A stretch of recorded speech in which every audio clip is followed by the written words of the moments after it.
श्री गणेशाय नमः। श्री सरस्वते नमः। श्री गुरुभ्यो नमः। श्री कुलदेवताय नमः। श्री सीतारामचंद्राभ्यां नमः। श्री सद्गुरु साईनाथाय नमः।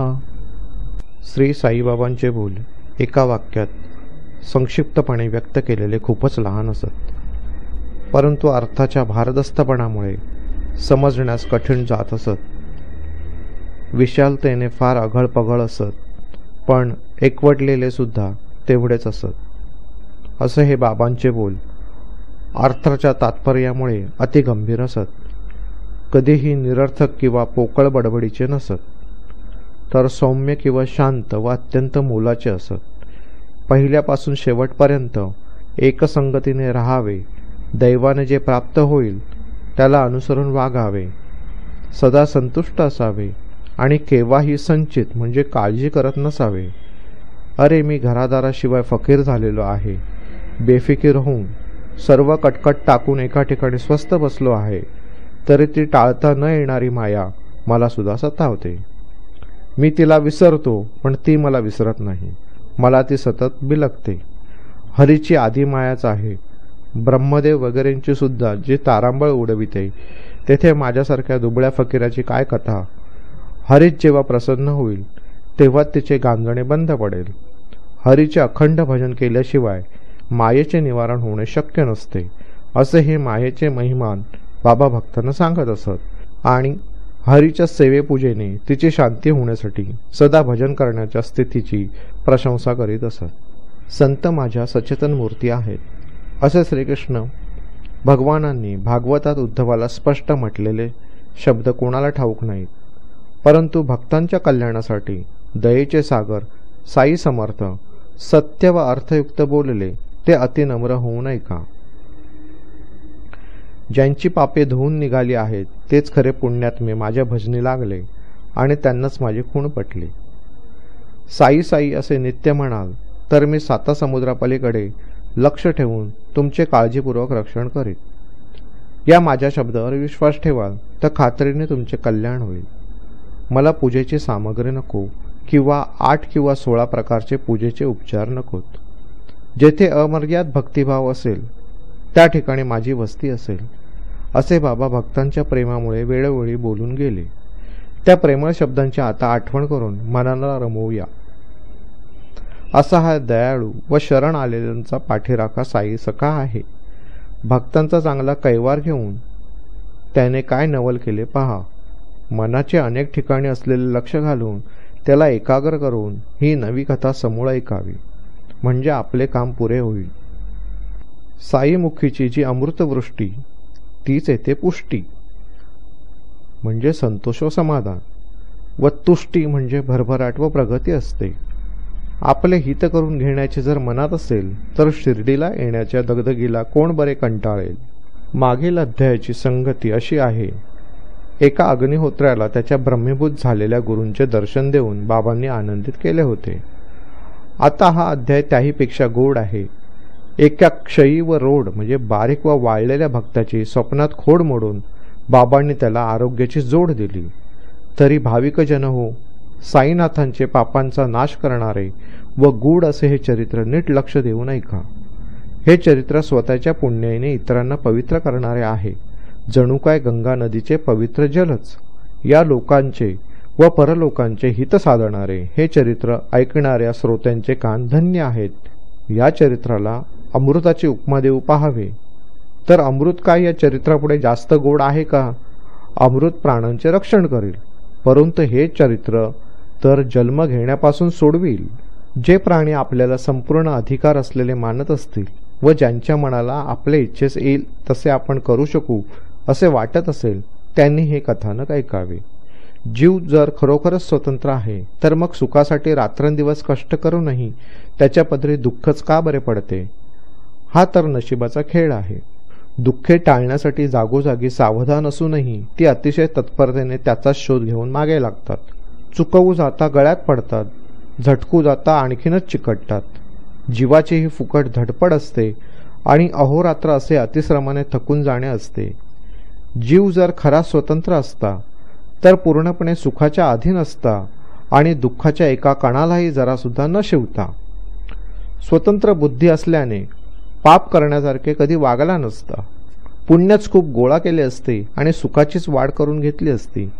परंतु जीव स्वतंत्र नसतो. त्याच्या पाठीशी कर्मतंत्र म्हणजे कर्म अधीनता म्हणजेच कर्माप्रमाणे म्हणजे पूर्वीच्या कृती आणि आचरण यांच्या ठरलेल्या परिणामाप्रमाणे वागण्याची सक्ती असते. या तंत्राचा खेळच विचित्र असतो. सर्व कर्म करण्याचे साधन त्या तंत्राच्या हाती असते.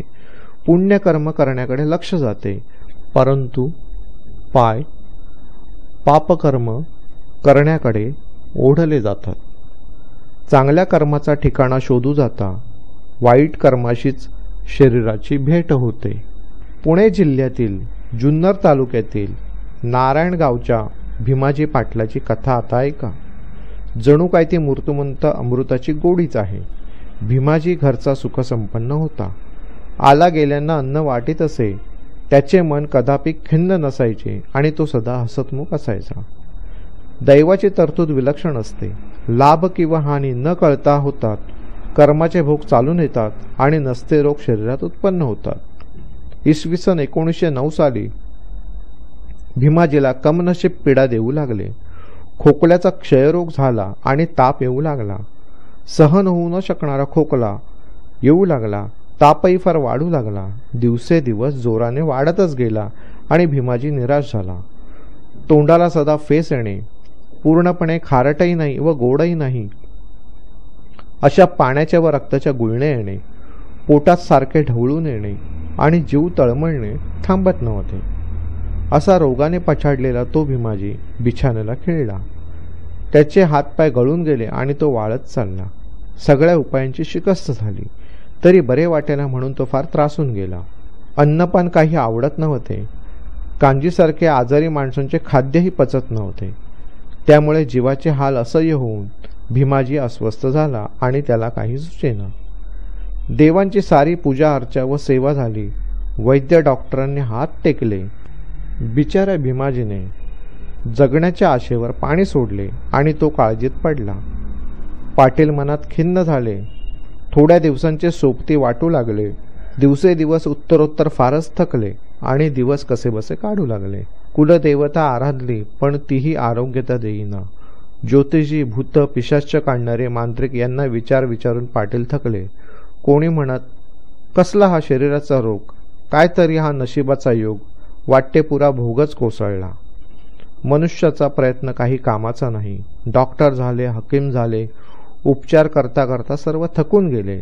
कोणाचे काहीच चालेना आणि सगळ्यांचे प्रयत्न हरले.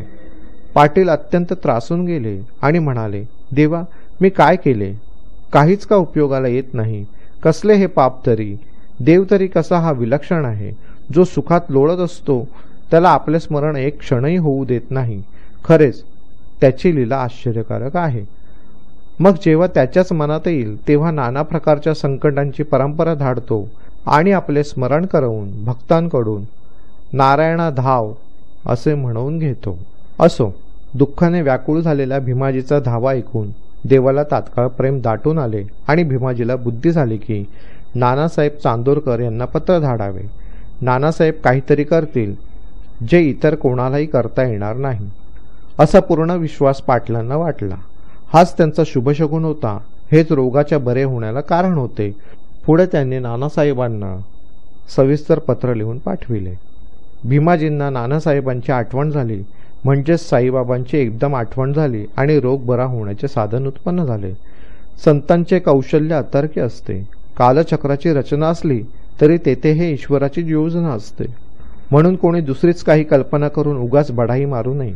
बऱ्या वाईट क्रियांचा सूत्रधार ईश्वरच असतो.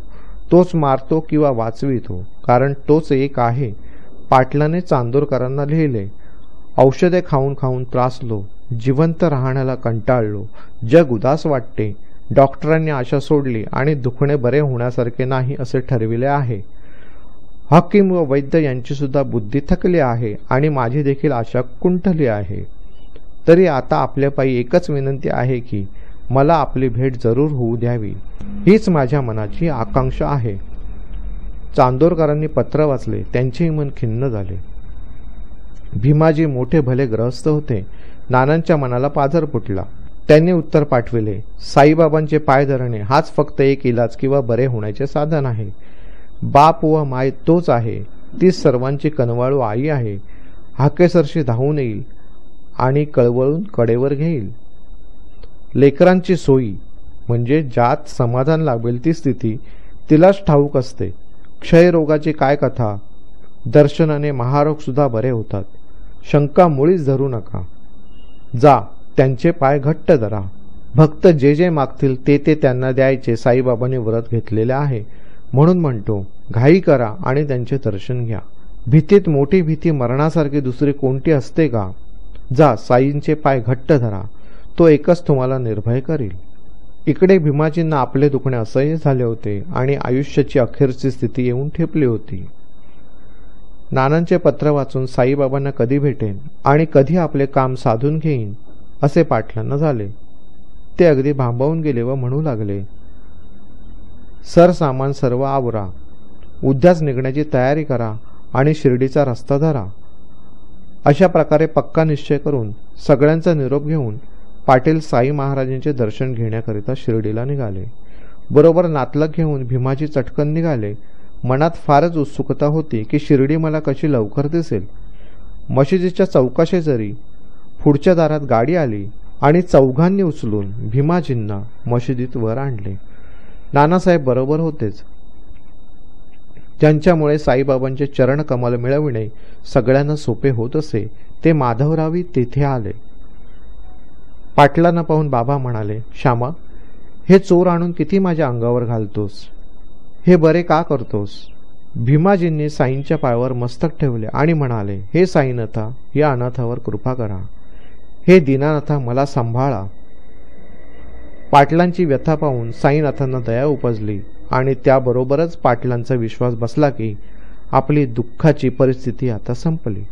भीमाजी पाटील असे अस्वस्थ पाहून कृपेचे सागर साई समर्थ मनात अत्यंत दरवले आणि हसून म्हणाले, आता येथे बैस, चिंता सोडून दे.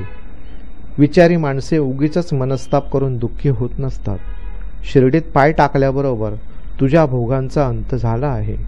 संकटाच्या सागरात गळ्यापर्यंत बुडाला असता किंवा महान दुःखाच्या खड्ड्यात गाडला गेला असला तरी जो या मशीदमाईची पायरी चढला असेल तो सुखी झाला असे समजावे.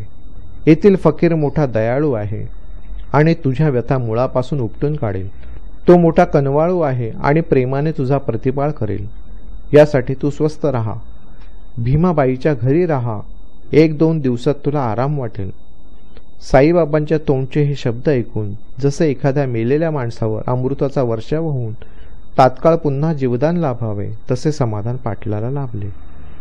जसे मरणाच्या दारी गेलेल्याला अमृत किंवा तहानेने पिडलेल्याला पाणी मिळावे तसे समाधान पाटलाला लाभले. आधी प्रत्येक 5 मिनिटाला तोंडातून रक्ताच्या गुळण्या येत असत, परंतु बाबांच्या समोर 1 तास बसल्यावर त्या नाहीशा झाल्या. दुखणे तपासून पाहिले नाही, रोग कशाने झाला याचे कारण विचारले नाही. केवळ कृपादृष्टीने रोग तात्काळ मुळासकट उपटून काढला. संतांची कृपादृष्टीच पुरेशी असते. वाळलेल्या लाकडाला कोंब किंवा अंकुर फुटतील. वसंत ऋतू नसला तरी फुलांचे झुपके फुलतील आणि मग ते मनोहर फळांनी गच्च भरून जाईल. रोग काय, आरोग्य काय, पुण्याचा व पापाचा नाश झाल्याशिवाय किंवा ज्याने त्याने भोगल्याशिवाय ते सुटत नाही. इतर उपाय चालत नसतात. केवळ भोगूनच त्यांचा नाश होतो. ही जन्मजन्मांतरी खात्रीने होणारी गोष्ट आहे. भोगल्याशिवाय दुसऱ्या उपायाने त्यांची निवृत्ती होत नसते. तथापि दैववशाने एखाद्या संतांचे दर्शन घडणे हे एक व्याधीसाठी दुःखहारक औषध असते. मग रोगाने पिडलेला इसम आपल्या रोगाचे दुखणे यातनेशिवाय सहन करतो. रोग कठोर पीडा किंवा क्लेश यांचा अनुभव दाखवितो, तर संत करुणदृष्टी ठेवून त्या रोगाच्या भोगाचे निवारण त्याच्या दुःखाची जाणीव न होऊ देता करतो. बाबांचा केवळ शब्द हेच खात्री पटेल असे कारण असते. तेच हटवून गुण देणारे औषध असते. एखाद्या काळ्या कुत्र्याने दहीभात खाल्ला आणि एका भक्ताचा हिमज्वर बरा झाला. कथेमध्ये या आडकथा वाटतील, परंतु या सारांश रूपाने ऐकल्या तर त्यांची उचितता दिसून येईल. असो, आठवण करून देणाराही साईच आहे. माझी कथा मीच करीन असे साईच बोलून गेले आहेत. त्यांनीच यावेळी या कथांची मला आठवण करून दिली आहे. बाळा गणपत नावाचा शिंती जातीचा एक बाबांचा मोठा भक्त होता.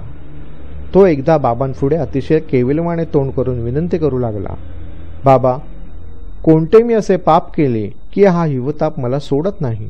पुष्कळ उपाय झाले तरी सुद्धा हा अंगातून निघत नाही. तरी मी आता काय करू? वनस्पतीचे अर्क किंवा काढे वगैरे सर्व औषधीही झाली. आता तुम्ही तरी काही उपाय सांगा, जेणेकरून हा ताप निघून जाईल. तेव्हा बाबांच्या मनात दया उपजली आणि त्यांनी उत्तर दिले, दहीभाताचे काही घास लक्ष्मी देवीच्या देवळाजवळ काळ्या कुत्र्याला खाऊ घाल, म्हणजे लगेच बरा होशील. बाळा भीतभीतच गेला आणि घरी जाऊन पाहू लागला. तो झाकून ठेवलेला भात आढळला आणि बाजूला दही पण सापडले. बाळा मनात विचार करू लागला की हा दहीभात तर मिळाला, परंतु देवळाशेजारी काळा कुत्रा नेमका यावेळी कसा असेल? परंतु बाळाची ही उगीच चिंता होती. सांगितलेल्या जागी जाऊन पोहोचतो तोच एक काळे कुत्रे शेपूट हलवीत समोर येताना दिसले. असा योग जुळलेला पाहून बाळाला मोठा आनंद झाला. दहीभात खाऊ घातला आणि बातमी बाबांना जाऊन सांगितली. तात्पर्य सांगायचे काय, हा जो प्रकार घडला त्याबद्दल कोणी काही म्हणो, परंतु तेव्हापासून बाळाचा हिमज्वर गेला आणि त्याला आराम पडला. असेच एकदा बापूसाहेब पुट्टी यांना पोटात थंडी होऊन एकसारखे जुलाब व लागोपाठ उलट्यावर उलट्या होऊ लागल्या. सर्व औषधांनी कपाट भरले होते, परंतु त्यातील एकही औषध लागू पडत नव्हते. बापूसाहेब मनात घाबरले आणि फार काळजीत पडले. सारखे जुलाब उलट्या होऊन ते फार अशक्त झाले आणि नित्य नियमाप्रमाणे बाबांचे दर्शन घेण्याची त्यांना शक्ती राहिली नाही. ही गोष्ट बाबांच्या कानावर गेली. त्यांनी बापूसाहेबांना बोलवून आणून आपल्या समोर बसविले आणि म्हणाले, खबरदार, यापुढे शौचाला जायचे नाही आणि उलटी सुद्धा आपल्या ठिकाणी राहिली पाहिजे. नंतर त्यांच्याकडे पाहून हातांच्या अंगठ्याजवळचे बोट हलवून बाबांनी पुन्हा तेच शब्द उच्चारले. गंमत म्हणजे या शब्दांचा दरारा इतका की दोन्ही व्याधींनी पोबारा केला आणि बुट्टींना आराम वाटला. आणखी एकदा शिर्डीत पटकीची साथ आली असताना त्याचा बुट्टींनाही त्रास झाला. उलट्या व जुलाब सारखे होऊन त्यांचा जीव तहानेने व्याकुळ होऊन पोटात मळमळू लागले. डॉक्टर पिल्ले जवळच होते. त्यांनी सर्व उपाय खर्च केले. शेवटी जेव्हा काहीच उपयोग होईना तेव्हा ते बाबांकडे गेले. जसे जसे घडले होते तसे तसे सर्व सांगितले आणि विचारले, कॉफी द्यावी का पाणी द्यावे, कोणते चांगले? तेव्हा बाबा म्हणाले, त्यांना दूध पाजा, अक्रोड पिस्त्यासकट बदाम खाऊ घाला. असे हे जणू काय तरण म्हणजे डाळ तांदळाच्या कण्या वगैरे पुष्कळ पाण्यात शिजवून काढलेले पाणी प्यायला द्या, म्हणजे त्याची तहान राहील आणि चटकन रोग बरा होईल. आणि खरेच असे हे तरण पाजल्यावर बुट्टीचा त्रास बरा झाला. अक्रोड पिस्ते बदाम खाऊन पटकीला आराम पडावा हे काय महान आश्चर्यच.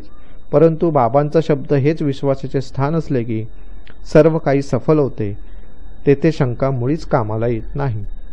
एकदा आळंदीचे एक स्वामी साई समर्थांचे दर्शन घेण्याच्या इच्छेने शिर्डी गावात आले आणि बाबांच्या निवासस्थानी मशिदीत येऊन पोहोचले. त्यांना कानांचा रोग होता, त्यामुळे असमाधान व झोपमोड होत असे. शस्त्रक्रिया करवूनही तिळमात्र काही उपयोग झाला नव्हता. ठणका फारच वाढला आणि काही इलाज चालेना. म्हणून शिर्डीहून निघण्याचा विचार केला आणि बाबांचा आशीर्वाद मागण्यासाठी ते गेले. साई चरणांना नमस्कार करून उदी व प्रसाद पावल्यावर स्वामींनी सदासर्वदा कृपा असावी असा आशीर्वाद मागितला. माधवराव देशपांडे जवळच होते. त्यांनी स्वामींच्या कानाकरिता बाबांना विनंती केली आणि बाबांनीही अल्ला अच्छा करेगा असे म्हणून स्वामींना आश्वासन दिले. असा आशीर्वाद मिळाल्यावर स्वामी पुण्याला परत गेले आणि तेथून 8 दिवसांनी त्यांचे पत्र आले की ठणका ज्या क्षणी बाबांनी आशीर्वाद दिला त्या क्षणीच थांबला. सूज मात्र कायम होती. पुन्हा शस्त्रक्रिया करावी म्हणून फिरून मुंबईला आलो आणि अगोदरच्याच डॉक्टरांकडे गेलो. परंतु बाबांना कसे साकडे पडले होते कोण जाणे. कानाकडे पाहता डॉक्टरांना सूज कुठे दिसेना. डॉक्टर म्हणाले, शस्त्रक्रियेची आता आवश्यकता नाही. अशा प्रकारे बाबांच्या नुसत्या आशीर्वादाने स्वामींची भयंकर चिंता दूर झाली आणि सर्वांना नवल वाटले. अशीच आणखी एक कथा प्रसंगाच्या अनुरोधाने कर्मप्राप्त झाली म्हणून श्रोत्यांना आता ती सांगून मग हा अध्याय आटोपता घेऊया. मशिदीच्या सभामंडपाची फरशी बसवण्याची ज्या दिवशी सुरुवात झाली त्याच्या 8 दिवसाआधी काका महाजनींना सहन न होणारे अजीर्ण झाले होते. त्यांना जुलाब फार होऊ लागले आणि ते अत्यंत त्रस्त झाले, पण मनातल्या मनात बाबांवर भार ठेवून औषध किंवा उपचार करीत नव्हते. साईबाबा पूर्ण अंतर्ज्ञानी आहेत हे महाजनी जाणून होते, म्हणून हा त्रास त्यांनी बाबांना कळविला नाही. मनात जेव्हा येईल तेव्हा ते आपणहून तो घालवतील असा विश्वास असल्याने ती व्याधी ते सहन करीत राहिले. आपण सर्व भोग आनंदाने भोगू, परंतु पूजेत खंड पडू नये हीच एक प्रबळ इच्छा सदा काकांच्या मनात होती. पुढे जुलाब कितीही वेळा व केव्हाही जेव्हा होऊ लागले तेव्हा आरतीची सेवा चुकू नये म्हणून काकांनी काय केले ते पहा. एक तांब्या पाण्याने भरला आणि अंधारातही हाताला लागेल अशा जागी मशिदीत एका बाजूला ठेवला. स्वतः पाय दाबण्यासाठी बाबांजवळ बसत, आरतीला नेहमी हजर राहत आणि रोजचा नियम पुरा करीत असत. जर पोटात कळ आली तरच तांब्या हाताजवळ होतात. एकांत जागा पाहून शौच आटपून परत येत असत. असो, ताताब्यांनी फरशी करायची आज्ञा मागितल्यावर बाबा त्यांना काय म्हणाले पहा. आम्ही लेंडीवर जात आहोत, तेथून परत आल्यावर या फरशीच्या कार्याला सुरुवात करा. पुढे बाबा परत आले, आसनावर जाऊन बसले आणि काका महाजनींनी वेळेवर येऊन पाय चेपणे सुरू केले. कोपरगावहून टांगे येऊन पोहोचले, त्यातून मुंबईकडचे भक्त येऊन पोहोचले. पूजा साहित्यासकट मशिदीत वर चढले आणि बाबांना नमस्कार केला. इतर मंडळींबरोबर अंधेरीचे पाटीलही आले आणि पूजेसाठी फुले, अक्षता वगैरे घेऊन वाट पाहत बसले. इतक्यात खाली पटांगणात जेथे रथ ठेवीत असत बरोबर तेथे कुदळी मारून फरशीची सुरुवात झाली. कुदळ मारण्याचा जो आवाज ऐकला मात्र बाबांनी विचित्र ओरड केली. डोळे भयंकर टवकारले आणि लगेच नरसिंहाचा अवतार धारण केला. कुदळीचा फटका कोण मारीत आहे, त्याला मी कमरेत लटका करतो असे बोलत बाबा सटका घेऊन उठले आणि सगळ्यांना भीतीने धडकी भरली. मजूर कुदळ टाकून पळाला. जो तो उठून बसला, काकांचा सुद्धा जीव घाबरला. इतक्यात बाबांनी त्यांचा हात धरला आणि म्हणाले, जातोस कुठे, बस खाली. मग तात्या कोते व लक्ष्मीबाई आले. त्यांच्यावर देखील बाबांनी मनसोक्त शिव्यांचा भडीमार केला. अंगणाबाहेर जी मंडळी होती त्यांनाही शिवीगाळ केली. इतक्यात बाबांनी तेथे पडलेली भाजलेल्या भुईमुगाची थैली ओढून घेतली. बाबा रागावले असताना ते भीतीने चहूकडे पळून गेले. त्यांतील एखाद्याची ती मशिदीत पडलेली पिशवी असेल. दाणे असतील पक्का शेर म्हणजे 1 किलो. बाबांनी मुठबुट बाहेर काढून हातावर चोळून फुंकूर मारून साफ करण्यास सुरुवात केली. मग ते स्वच्छ झालेले दाणे महाजनींना खाऊ घातले. एकीकडे शिव्या देणे आणि एकीकडे दाणे चोळणे चालूच होते.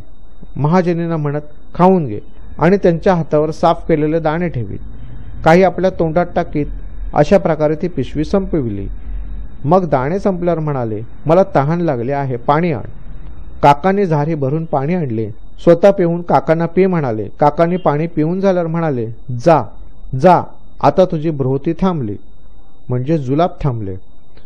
ते ब्राह्मण कुठे मेले, जा त्यांना घेऊन ये. असो, पुढे मंडळी आली. मशीद पूर्वीप्रमाणे भरली आणि फरशी लावण्यास पुन्हा सुरुवात झाली. काकांचे अजीर्ण बरे झाले. जुलाबावर हे कसले औषध, परंतु संतांचा शब्द म्हणजेच औषध असते. संत जो शब्द म्हणतील त्यालाच ते प्रसाद मानतील. त्यांना दुसऱ्या कोणत्या औषधाची जरुरी नसते. हरदा शहराचे एक गृहस्थ पोटशुळाच्या व्याधीने 14 वर्षे त्रस्त झाले होते. सर्व इलाज झाले होते.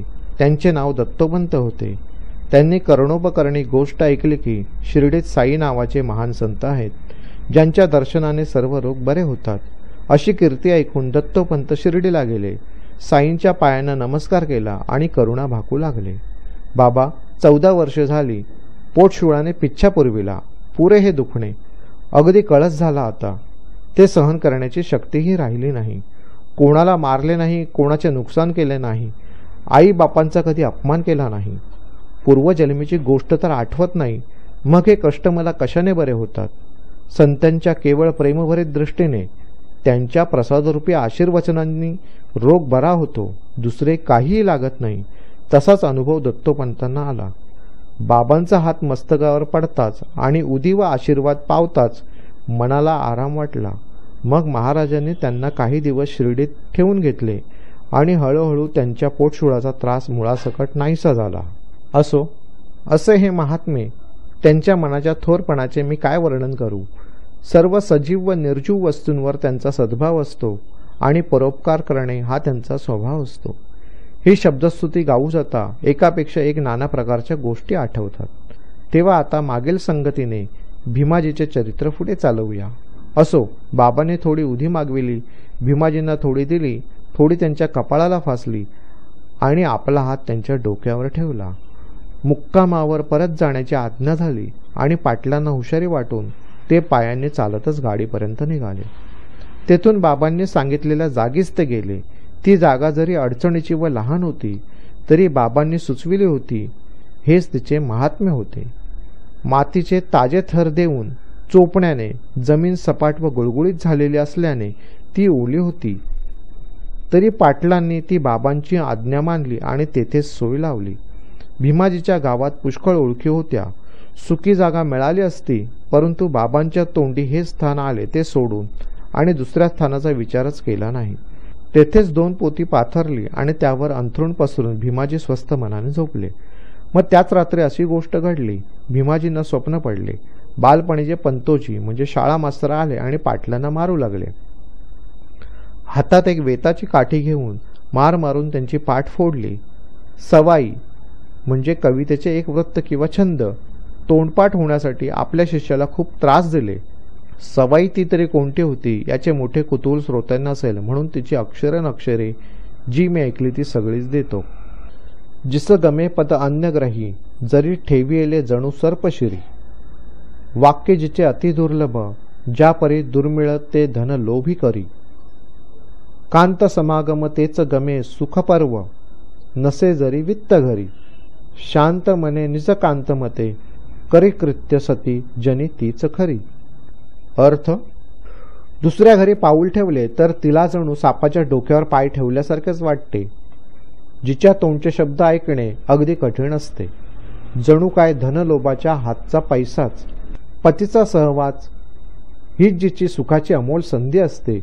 मग घरात पैसा असो वा नसो, आपल्या पतीच्या आवडीप्रमाणे कोणतेही काम जी संतुष्ट मनाने करते तीच या जगात खरी सती पतिव्रता होय. परंतु ही शिक्षा कशासाठी ती गोष्ट काहीच कळत नव्हती. पंतोजी वेताची छडी टाकीत नव्हते. ते मोठ्या हट्टाला पेटले होते. नंतर लगेच दुसरे स्वप्न पडले. ते तर याहून विलक्षण होते. कोणी एक ग्रहस्थ येऊन छाती दाबून बसला. त्याने हातात वरवंटा घेतला आणि भीमाजीच्या छातीचा पाठा केला. भीमाजीचे प्राण कासावीस होऊन कंठाशी आले. जणू काय वैकुंठाला निघाले. मग स्वप्न संपले आणि भीमाजींचा डोळा लागला. त्यामुळे मनाला थोडी विश्रांती मिळाली. पुढे सूर्य उगवला आणि पाटील जागे झाले. त्यांच्या मनाला अपूर्व हुशारी वाटली. रोगाची कल्पना मुळासकट मावळली.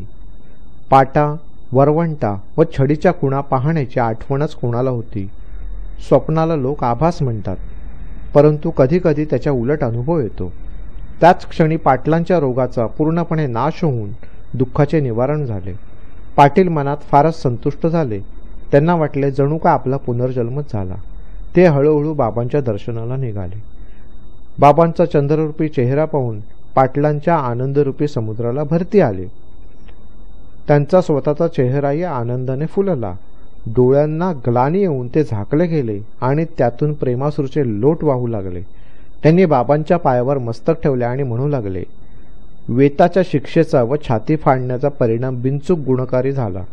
या उपकाराची फेड करणे मला पामराला काही शक्य नाही, म्हणून मी बाबांच्या पायी फक्त डोके ठेवतो. यानेच माझे समाधान होईल. दुसरा काही याहून उपाय नाही. हे बाबासाई, आपली नवलाई अचिंत्य व अतर्क्य आहे. असो, असे हे पोवाडे गात पाटील तिथे महिनाभर राहिले. पुढे नानासाहेबांचे उपकार आठवत व कृतार्थ होऊन पाटील आपल्या गावी परतले. असे हे भक्ती व श्रद्धायुक्त व आनंदपूर्ण चित्त झालेले आणि साईकृपेच्या उपकाराची जाणीव असलेले भीमाजी पाटील वरच्यावर शिर्डीत येत असत. साईबाबांना 2 हात, 1 मस्तक, अनन्य श्रद्धा व अढळ विश्वास हेच फक्त लागतात. पावलेल्या उपकाराची भक्ताने जाणीव ठेवली म्हणजे झाले. कोणी संकटाने गांजला म्हणजे जसा श्री सत्यनारायणाला नमस्कारतो आणि संकटातून पूर्णपणे मुक्त झाला म्हणजे जसा त्याचे व्रत सर्व विधींसह यथास्थित करतो, तसेच पाटील तेव्हापासून सत्यसाईंचे व्रत यथाशास्त्र स्नान करून ब्रह्मचर्यासारखे व्रताचे नियम पाळून प्रत्येक गुरुवारी सतत करू लागले. लोक सत्यनारायणाची कथा वाचत तर भीमाजी दासगणुकृत अर्वाचीन भक्तलीलामृतातील साईंचे चरित्र प्रेमपूर्वक वाचत असत. या ग्रंथाच्या 45 अध्यायात गणुदासांनी अनेक भक्तांची चरित्र वर्णने केलेली आहेत. त्यातील साईनाथांबद्दलचे 3 अध्याय हीच ती सत्यसाईंची कथा, जी सर्व व्रतांमधील हे उत्तम व्रत आचरताना पाटील वाचत असत. त्यामुळे त्यांना अमर्याद सुख लाभले आणि त्यांचे मन शांत झाले. पाटील नेहमी स्नेही सोबत्यांसह सगळे सोयरे गोळा करून आनंदित मनाने नियमित सत्यसाई व्रत करीत असत. नैवेद्याची 30 सवाई म्हणजे नैवेद्यातील प्रत्येक पदार्थ पीठ, तूप, साखर वगैरे 1.25 पट म्हणजे चतुर्थांशाने अधिक घेणे. उदाहरणार्थ 1.25 शेर 1.25 किलो. मंगल उत्सवी पाहत असाच, तेथे नारायण तर तेथे साई, दोन्ही ठिकाणी कशातही कमतरता नव्हती. पाटलाने अशी पद्धत घालून दिली आणि तोच प्रघात गावात पडला. मग तेथे सत्यसाई व्रताचे पाठ लागोपाठ चालले. असे कृपाळू संत भक्तांचा उदयकाळ आला म्हणजे नुसत्या दर्शनाने संसारातील चिंता दूर करतात आणि काळालाही मागे परतवितात. आता येथून पुढील कथेत एकाच्या पुत्रप्राप्तीची चिंता व संतांची एकात्मता यांचे वर्णन ऐकून चमत्कार वाटेल. नांदेड शहराचा एक रहिवासी, एक मोठा श्रीमंत पारसी साईबाबांचा आशीर्वाद मिळवेल आणि त्यांच्या पोटी पुत्र येईल. तेथील मौली साहेब नावाच्या संतांची खूण बाबा पटवतील आणि तो पारशी आनंदयुक्त होऊन आपल्या गावी परत जाईल. ती कथा अति प्रेमळ आहे. श्रोत्यांनी स्वस्थ चित्ताने ऐकावी म्हणजे त्यांना साईंची व्यापकता तसेच वत्सलता कळून येईल. हेमाडपंत साईबाबांना शरण आले आहेत. संतांना व श्रोत्यांना नमस्कार करीत आहेत. पुढील अध्यायात हे निरूपण काळजीपूर्वक ऐकावे. सर्वांचे कल्याण असो अशा प्रकारे संत व सज्जन यांनी प्रेरणा केलेल्या, भक्त हेमाडपंत यांनी रचलेल्या श्री साई समर्थ यांच्या सत्यचरित्राचा भीमाजी क्षय निवारणम नावाचा 13वा अध्याय समाप्त झाला. श्री सद्गुरू साईनाथांना अर्पण असो. सर्वत्र मंगल असो.